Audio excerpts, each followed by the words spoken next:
We are looking at how to pronounce this word, as well as how to say more interesting and sometimes confusing words and some of the most mispronounced ones as well. So make sure to stay tuned and consider subscribing for more learning. For reference, this is a word of French origin and hence the spelling. In France it is said as amateur, amateur. In British English though, this is normally pronounced as amateur, amateur, with an emphasis on the first syllable. In American English though, this is usually said as amateur, amateur in American English versus amateur in British English. And now you know it all. Did you get this? Was this any helpful? Let me know in the comments and by using the like button. Thank you kindly for your support.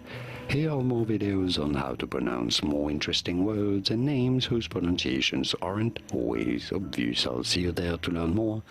Thanks for watching.